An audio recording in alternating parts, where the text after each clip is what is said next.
拐卖奴役、杀人取骨，亚洲人骨黑市离普通人究竟有多近？你是否清楚，一具完整人体骨骼在黑市究竟能卖出多少价钱？正规三甲医院开展全身多处骨骼移植手术，整套流程花费40万至100万元。可跨境地下黑市之中，一整副处理完毕的人体骨架仅需300美元即可成交。这组悬殊到令人脊背发凉的数字，只是这片灰色产业露出的冰山一角。藏在数字背后的是横跨多国、绑定人口贩卖与蓄意谋杀的黑色链条。无数普通人活着沦为可供交易的商品，离世后骸骨依旧被拆分倒卖，从头到尾不存在半点人权可言。2007年，我国云南边境执法部门接连破获多起跨境人体生物标本走私大案，其中性质最为恶劣的一桩，涉案骸骨数量高达120余具。不法分子依靠3间隐秘边境小道，将骸骨偷运进入国内，再经由广东中转，最终流向港澳私人医疗机构或是海外境外买家。完整侦查卷中清晰标注，这批骸骨货源绝大多数取自东南亚各国，全部通过非法手段掠夺而来，甚至有部分骸骨溯源指向我国。多数普通人无法理解，所谓非法获取人体骸骨究竟恶劣到何种地步。2024年12月，素有资源宝库之称的哥伦比亚，一桩惊天丑闻彻底公之于众。当地国际机场闲置仓库内，执法人员清点出2万余具无名遗体，堆积体量足以填满一整块标准足球场。逝者年龄跨度极大，老人、青壮年、孩童不分男女，尽数包含，遗体保存状态参差不齐，一部分早已高度腐烂，另一部分则被加工剥离皮肉，仅剩完整骸骨静候买家下单。联合国相关机构将这批遗体定性为非法强迫失踪人群。直白来讲，这些逝者全部是遭绑架、贩卖、蓄意谋害后下落不明的受害者。哥伦比亚无名遗体大案撕开了全球人体黑市掩藏多年的阴暗底色。即便身处国内治安管控严密的环境，城市乡村不为人知的灰色角落，人体骸骨非法交易依旧暗流涌动。全球人体骸骨交易背后，盘踞着一条恶劣程度远超黄赌毒产业、极少被公开讨论的一级黑色产业链。产业链最底层便是毫无人性的活体人口贩卖。同类恶性案件从未间断。2024年，国内一家医疗企业被媒体曝光重大行业丑闻，企业暗中勾结多家火葬场，上下游闭环倒卖4000余具遗体与骸骨充当医疗原材料，涉案总金额高达3亿8千万元。案件细节因涉及多重敏感内容，无法完整对外披露。残酷又讽刺的现实摆在所有人眼前。多数底层普通人离世后的躯体能创造的经济价值远高于活着的一生，这也是大众对那句富人全部财富依托底层穷人存在最具象、最冰冷的解读。马克思在《资本论》中留下过一段戳破贪婪本质的论述：倘若一件生意能带来100%的利润，从业者便会无视风险，铤而走险；倘若利润达到200%，从业者敢于全然藐视世间所有律法；倘若利润攀升至300%，从业者能够肆意践踏全部道德与人伦底线。人体骸骨倒卖链条里的参与者，不乏各大公立医院拥有正规资质的医务从业者。在大众固有认知里，盗取、倒卖遗体骸骨是有损德行、遭全民唾弃的恶行。可这条产业链动辄年入千万的灰色收益，足以击溃绝大多数人的道德防线。反观国内现行法律条文，盗窃、侮辱、故意毁坏尸体相关罪名，最高仅能判处3年有期徒刑，极低的犯罪成本，变相纵容不法分子持续铤而走险。年少时人人畏惧鬼神，如今再回望，反倒会期盼世间真的存在因果轮回，善恶有报。国内每年因交通事故、外力创伤、粉碎性骨折、骨肿瘤、重度骨质疏松引发骨缺损的病患总数突破600万人，全国骨质疏松患病群体接近7000万人，市场刚需体量庞大，可每年能够正常开展合规骨材料移植手术仅有133万例。2023年，国内骨骼修复相关产业整体市场规模达到96.9亿元，临床治疗依旧以患者自体骨移植为主，天然人体骨骼修复材料使用占比维持60%以上，简单换算便能知晓，仅国内市场就存在数千亿规模的巨大需求缺口，骸骨黑市商贩根本无需担忧客源短缺。可国内常态化高压严打，完善的货源管控机制始终是灰色从业者难以突破的壁垒，多方辗转之下，不法分子锁定中南半岛当作突破。这套布局算计堪称歹毒，依托中南半岛多国与我国绵延漫长的边境交界线，黑市团伙妄图撕开人口骸骨走私的管控防线，一边承接国内海量医疗、教学、收藏需求，一边规避国内严厉打击带来的高额违法风险，同时伺机诱骗我国民众出境充当货源，一举达成3重牟利目的。全球范围内，每年下落不明、活不见人、死不见尸的失踪人口总数远超600万人。比失踪数字更惊悚的是，为稳定获取遗体骸骨，部分泯灭人性的罪犯会直接采取暴力绑架、蓄意行凶等极端手段掠夺货源。缅甸、泰国、柬埔寨等东南亚国家早已沦为亚洲人口贩卖人体器官走私的核心重灾区。2022年9月，我国驻柬埔寨大使馆收到当地警方总署紧急通报，一艘自广州始发的小型货运船只在西哈努克港近海海域突发沉船事故，事故造成11人遇难，仅30人侥幸获救。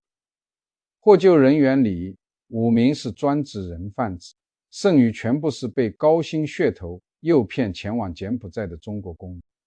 倘若这场沉船意外没有发生，这批人只会沦为又一批永久失踪、尸骨无存的受害者。普通中国人一旦被骗出境抵达东南亚，便不再被视作拥有独立人格的人，而是明码标价、任由贩子反复转手的活体商品，当地俗称猪仔。多名成功获救回国的受害者亲口佐证，健康青壮年男性会被输送至电信诈骗园区。缅北、柬埔寨各类网诈窝点内，华人面孔等同于2万美金的移动现金。一名健壮男性劳动力能够在不同团伙之间反复转卖30次，待到失去压榨价值后，会被摘取心肺等人体器官倒卖，皮肉、骨骼、毛发全部拆分出售，榨干身上最后一丝牟利价值。整条交易流程对贩子而言属于零亏损的稳赚生意。女性受害者的遭遇更为凄惨，初期大多被强制推入色情产业，长期遭受虐待摧残，最终结局与男性受害者并无二致。2024年7月，一桩骇人听闻的跨国案件全网发酵，一名38岁中国女性赴泰国旅游途中无故失踪，家属很快接到勒索电话，贩子索要100万人民币赎金，可家属凑齐钱款前，受害者已惨遭撕票。受害者生前承受长期非人虐待，离世后躯体还被残忍肢解，类似惨剧在东南亚各国常年循环上演。仅缅甸北部区域就有10几万被骗出境的中国人被困诈骗园区，即便家人缴纳高额赎金，也未必能顺利归国。2023年7月，印尼罗盘报刊登官方执法报道，当地警方一次性抓捕12名涉案人员，团伙涉嫌将122名普通人贩运至柬埔寨转手售卖，落网人员名单中赫然包含在职警察、移民局公职人员。对比打通我国市场的重重阻碍，日韩两国的骸骨黑市交易渠道更为顺畅，畸形的骸骨消费需求不只体现在非法医疗原材料供给层面，还渗透进各类小众病态亚文化圈层。2016年7月，日本鹿儿岛县立鹤丸高中整理生物实验室教具时，工作人员发现一枚仿真度远超工业模型的头骨，外观细节高度贴合真人骨骼特征。警方介入调查后确认，这枚头骨确属真人遗骸，主人是50多年前在当地离世，身份始终无法核实的外籍女游。当年当地政府将其作为无名逝者草草掩埋，同类真人骸骨流入校园的案件，在日本境内从未绝迹。当地流传一则名为行走的骨骼的恐怖传闻，讲述深夜校园走廊时常出现跑动的完整人体骨架。2024年9月，佐贺县曝光非法人骨流通案件，警方顺着线索深挖，福井县、石川县多所高中接连查出完整真人骨骼标本，甚至有一整颗人脑浸泡在福尔马林容器内存放。常规校园教学使用的骨骼教具全部为工业合成复刻品，绝不可能出现真人遗骸。日本对人体骸骨的掠夺与使用拥有长久历史。佐贺大学医学部教授川久保善治公开表示，自明治时期开始，日本各大高校解剖教室就储备大量真人骸骨标本。这批骸骨原始货源取自各大战场，逝者包含中国人、朝鲜人、俄罗斯人，还有蒙古、台湾原住民。战争结束后，大量标本未经规范处置，零散流入各地中小学、高校实验室。当年日本军部大规模收集战场遗体、骸骨，对外宣称仅用于学界教学研究，背后真实目的与臭名昭著的731部队一脉相承，全部服务于针对亚洲各国的生化武器研发。如今日本多所高中查获的非法真人骸骨，有一部分溯源直接指向731部队遗留标本。相关行业调研数据显示，日本至少3成医学院存在非法进口境外人体骸骨的完整记录。简单概括，日本开采、交易人体骸骨的灰色产业，拥有跨越100年的完整脉络，比医疗、教学刚需更扭曲的消费需求，诞生于日本小众病态艺术圈层。欧美地区自文艺复兴骷髅之舞创作，到现代艺术家达米安·赫斯特的动物标本创作，死亡主题作品本意是反思生命本质。部分盲目追捧西方艺术理念的日本创作者，转而成为真人骸骨的收购者、消耗者。这群创作者对外宣称自身创作初衷纯粹，购入人体骸骨只为打造具备深度价值的艺术作品。日本线上线下商家更是毫无顾忌，公开上架真人骸骨艺术品私人定制服务。整条人骨地下交易产业链早已诞生多家具备垄断能力的大型黑市商行，为维持走私、加工、售卖全链条稳定运转，商行拿出高额非法收益大肆行贿，逐层渗透日本基层政府部门、一线执法体系。2024年7月，东京新宿核心商圈举办为期10天的暗黑主题艺术展览，展厅陈列大量依托真人骸骨加工而成的所谓艺术藏品。主办方对外美化说辞，声称骸骨作品能够引导大众深度思考生死命题，片面宣扬死亡代表永恒，将骸骨与艺术绑定，宣称能让艺术获得永久升华。这套狭隘病态的创作理念，本质是对人类生命、大众良知的无情践踏。长期遭受日本、美国殖民管控的韩国，骸骨黑市乱象同样触目惊心。1987年，韩国釜山爆出轰动全球的兄弟福祉院大案。这家机构名义上收容流浪无家可归，实际是一座囚禁3000余人的人间炼狱。机构长期非法拘禁受害者，涉嫌蓄意谋杀，批量倒卖遗体骸骨。院内关押人员60%并非自愿流浪人群，而是遭暴力绑架、强制押送，甚至有大量受害者由韩国在职警察亲手移交机构。换句话来讲，韩国当地公职体系间接充当人口贩子的帮凶，孩童、妇女、青壮年男性不分年龄性别，全部像牲畜一般集中关押，强制无偿劳动、暴力殴打是日常常态，虐待、性侵、蓄意杀害等恶行从未间断。1975年至1987年12年间，韩国官方登记在册，在福祉院内死亡的受害者共计513人。行业相关专家推测，叠加未登记在册的遇害者，真实死亡人数会攀升至令人恐惧的数字。大量院内遇难者的遗体去向在后续侦查中彻底曝光，一部分批量销往各地医科大学充当解剖素材，另一部分加工为小众收藏市场流通的骸骨艺术品。福祉院院长依靠强制拘禁普通人骗取政府专项救助资金，每年稳定领取10亿至20亿韩元国家补助，倒卖骸骨的灰色业务又为其积累巨额非法财富。可最终韩国法院仅以贪污罪名对其定罪，刑期仅2年6个月。日韩两国依托多元化、自由文化的幌子，公然举办真人骸骨艺术展览，畸形消费需求持续扩张，反向催生绑架、杀人、人口贩卖等上游犯罪。放眼整片亚洲区域，能够彻底管控骸骨黑市、人口贩卖的地区寥寥无几。我国严苛完整的管控体系已是相对安全的净土。庞大的日韩市场持续释放海量骸骨需求，依靠本土非法渠道掠夺遗体，完全无法填满市场缺口。亚洲规模最大的骸骨供货源头究竟藏身何处？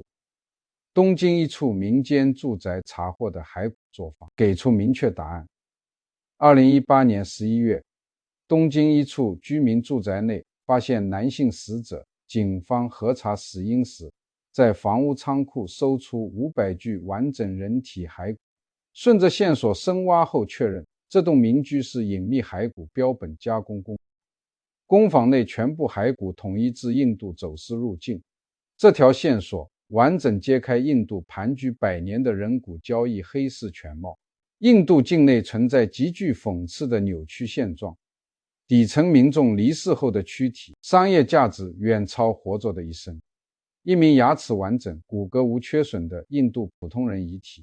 黑市收购价仅30至300美元。经过商贩解剖拆分，内脏、韧带、骨骼单独分装售卖。整套遗体拆分后，总售价可达数千至数百万美元。印度人骨黑市拥有200年以上发展历史，早期仅小规模私下流通。英国殖民印度后，整条黑市产业链迎来爆发式扩张。西方近代医学快速发展，解剖学成为医学院核心课程，海量人体标本需求催生庞大灰色市场。美国调查记者斯科特·卡尼耗费5年时间，走访全球各大人体黑市，撰写《人体交易》一书，完整记录产业起源。书中记载，早年欧美医学院获取遗体主要依靠盗墓，白人阶层墓园受到社会舆论保护，盗墓者只会挖掘黑人、爱尔兰底层民众墓地盗取遗体。美国照搬这套掠夺模式，目标锁定社会底层弱势群体，底层人群的性命在资本眼中毫无分量，离世后遗体被盗取，甚至会被商贩称作废物利用。18世纪，英法殖民争夺结束，英国全面掌控印度全境，数量庞大，收购成本低廉的底层人口，让英国商人看到暴利商机。印度人骨黑市规模被无限放大，人体贸易进入鼎盛阶段，交易品类覆盖人骨、人体器官、活体人口贩卖。只要买家提出需求，老人、孩童、妇女、青壮年，黑市商贩总能找到渠道掠夺货源。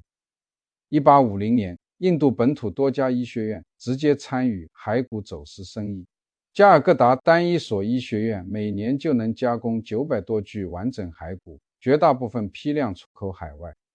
独立100年后的印度政府一度尝试将人骨交易规范化、合法化。1985年，芝加哥论坛报发布实地调研报道，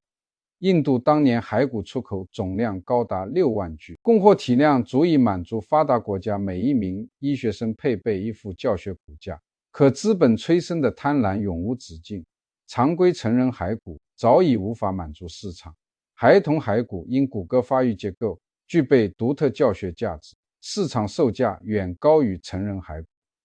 1985年3月，印度黑市商贩一次性对外出口1500具儿童骸骨，消息曝光后震动全球舆论。坊间传言这批孩童全部遭绑架后遇害，传言绝非空穴来风，孩童骸骨货源稀缺，溢价空间巨大。这桩丑闻曝光后，印度政府被迫修订相关律法，明令禁止骸骨对外出口，全球人骨黑市交易短暂陷入停滞。可印度出台的相关法条存在明显双重标准，律法允许本土医学院使用盗墓获取的骸骨开展教学，唯独禁止骸骨外销牟利，且禁止出口条例仅归属经贸法规，不配套严苛刑事处罚。直白来讲，相关禁令仅做表面安抚舆论，线下黑市交易从未中断。在高额利润、海量市场需求双重驱动下，印度各地偏远角落的骸骨加工厂持续滋生，经过上百年迭代，当地已经搭建起闭环完整的供货、加工、分销消费体系。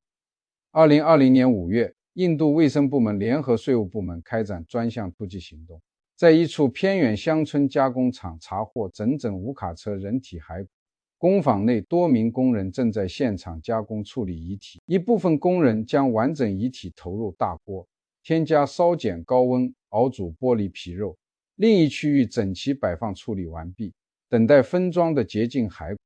现场查获大量纸质订单票据，采购客户遍布欧美各个发达国家。工坊传承3代的负责人接受审讯时表示，自家骸骨加工厂经营超100年，长期和当地多家火葬场稳定合作，多年从未遭遇查处，始终无法理解本次查封缘由。印度骸骨货源渠道繁杂，底层贫困家庭无力承担正规火葬费用，会主动将逝者遗体出售给走私商贩换取现金。恒河水葬是当地传统丧葬习俗，黑市商贩专门打捞水中遗体倒卖牟利，比打捞收购遗体更残酷的渠道，直接瞄准尚在存活的底层民众。部分骸骨商行提前和贫民窟居民签订协议，预付小额现金，约定居民离世后遗体归商行所有，可自愿签约收购遗体的模式，货源供给速度缓慢，稳定性极差。时至今日，人口贩卖、绑架行凶、区域战乱已经成为印度黑市获取骸骨最主要的上游渠道。这条跨越国界的黑色产业链，如今形成反噬欧美本土的回旋镖效应。欧美买家长期轻视印度等第三世界国家的骸骨，主观判定底层人种骸骨品质低劣，不再满足进口海外骸骨，转而在本土搜寻货源。欧美各国失踪人口数量逐年上涨。美国官方统计数据显示，国内每年失踪人口维持8万至9万人，欧洲每年失踪孩童、青少年保守统计25万人。俄乌冲突、巴以冲突各大战场同样存在人体黑市交易痕迹，仅库尔斯克一处区域就有37000名乌军士兵登记为失踪人员。战场上大量平民、士兵下落不明，无身份登记的无名遗体批量堆积，这些遗体最终流向何处，没有人能给出清晰答案。我们亲眼见证这条链条从单一跨境走私骸骨延伸至全球联动的人口屠宰产业。资本为牟利抹杀所有生命底线，普通人的生死不过是账本上一串可换算的交易数字。当律法惩戒力度跟不上黑色产业的扩张速度，当不同国家的公职人员持续被暴力收买充当保护伞，当病态艺术、医疗刚需不断催生全新黑市需求，无数普通人的生命是不是注定要沦为这条产业链源源不断的供货原料？那些失踪后再也没能归来的人，那些被拆分倒卖四处流转的骸骨，他们遭受的苦难又会被多少人刻意掩埋，永远藏在不为人知的世界阴影里。